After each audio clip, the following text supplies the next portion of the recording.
pasal ini letter luck. Orang yang paling kaya di Indonesia adalah W.R. Supratman. Apalagi mendekati 17 Agustus semuanya di Indonesia nyanyi Indonesia Raya. Saya nunggu Pak Marcel datang sebetulnya. Karena saya baru saja semalam nyanyi lagu Hampa. Ya, hampa terasa hidupku tanpa dirimu. Itu, iya kan? Begini, kalau kita mengikuti pasal ini letter luck, orang yang paling kaya di Indonesia adalah W.R. Supratman. Apalagi mendekati 17 Agustus semuanya di Indonesia nyanyi Indonesia Raya. Berarti kalau begitu apa yang disampaikan oleh Pak Marulam, bahwa penciptaan lagu itu mempunyai fungsi sosial ya berarti ya. Iya kan? Bayangkan coba kita lagu Indonesia Raya.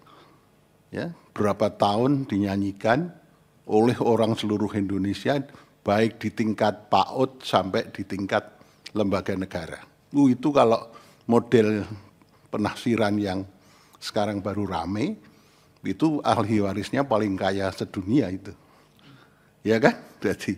Berarti prinsip bahwa penciptaan lagu mempunyai fungsi sosial di Indonesia memang harus begitu sepertinya, ya kan Pak Marcel? Saya akan sampai ke situ. Jadi memang ini ada perubahan kultur yang luar biasa dari budaya ideologi yang gotong royong menjadi ideologi yang individualis kapitalis. Sehingga penafsiran yang pasal ini ke arah ideologi yang individualis. Kalau sebetulnya ideologi Indonesia dan budaya Indonesia itu menciptakan sesuatu adalah mempunyai fungsi sosial, sifat gotong royong. Sehingga ciptaan-ciptaan yang dulu apakah tari, apakah lagu, apakah apapun, termasuk karya-karya seni yang lain, itu banyak yang anonim. Karena tidak mengaku itu punya saya, mengaku bukan ciptaan saya. Tapi ini saya persembahkan, saya buat, saya cipta, saya persembahkan untuk masyarakat.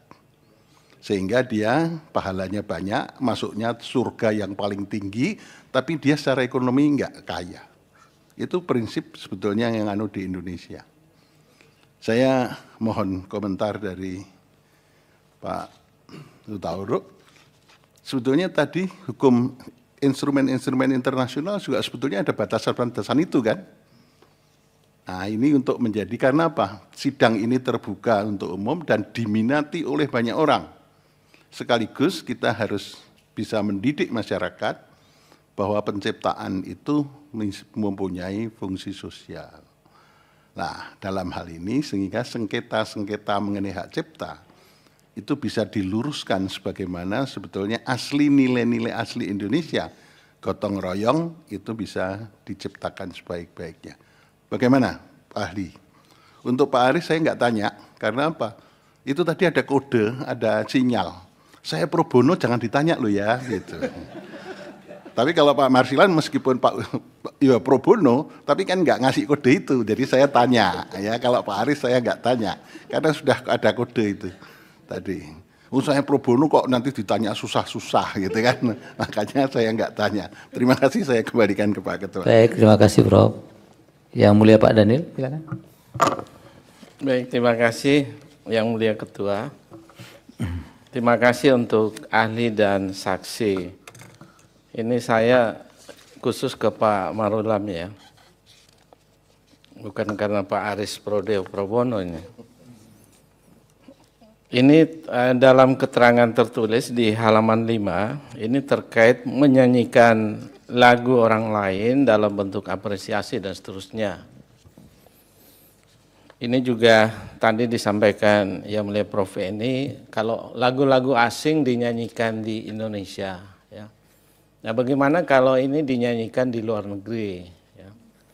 Satu ketika kami ada kegiatan di Uzbekistan, pada saat makan siang itu mereka bukan artis ya, terkenal gitu, tapi diundang untuk nyanyi. Dan karena tahu tamunya dari Indonesia, mereka kemudian menyanyikan lagu dangdut. Itu kalau tidak salah dinyanyikan oleh Cita Citata ya. Sakitnya tuh di sini gitu. Saya ini dari NTT yang sebenarnya hobinya nyanyi, tapi saya ngomong saja fals. Padahal bapak saya itu pemimpin KOR di gereja itu. Nah, pertanyaan saya Pak Marulam, apakah ada perlindungan ini bagi lagu-lagu Indonesia yang dinyanyikan di luar negeri? Ini kalau LMKN mau jawab boleh juga nih. Bagaimana hak mereka? Karena ini Pak Marulam kaitnya dengan hak asasi. Nah, terkait dengan lagu yang populer itu yang dinyanyikan di luar negeri, dan itu tidak request dari kami, tapi dinyanyikan, bahkan karena nyanyinya itu lagunya begitu merayat, semua staf kami itu ikut bergoyang di situ. Nah, ini maksud saya bagaimana hal ini dari pandangan Pak Marulam. Terima kasih Yang Mulia Pak Ketua. Baik Yang Mulia. Yang Mulia Pak Ridwan, silakan. Terima kasih Yang Mulia Ketua. Terima kasih juga tadi sudah memberikan keterangan Dr. Albert Aris dan juga Pak Marulam Tauruk, serta 2 orang saksi tadi yang sudah memberikan keterangan kesaksiannya. Sebelum bertanya, saya ingin ada sedikit joke sebenarnya, tapi masih ada kaitannya mungkin. Tadi malam saya mendapat posting dari seorang teman, ya, penyanyi juga sebenarnya dia, tapi tidak terkenal juga. Tapi itu profesinya yang selama ini dia lakukan.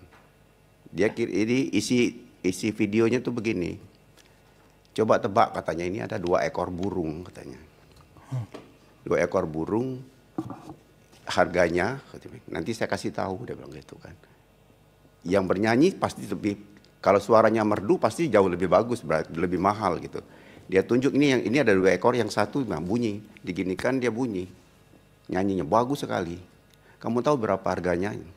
500.000, dia bilang gitu. Coba, kalau lah ini kok dia burung yang kedua di sebelahnya tuh diam aja itu burung. Dia bilang, lah ini berapa? Kamu tahu harganya? Itu 1 juta. Loh, kenapa harganya mahal? Dia penciptanya. Burung itu penciptanya. Yang ingin saya sampaikan sebenarnya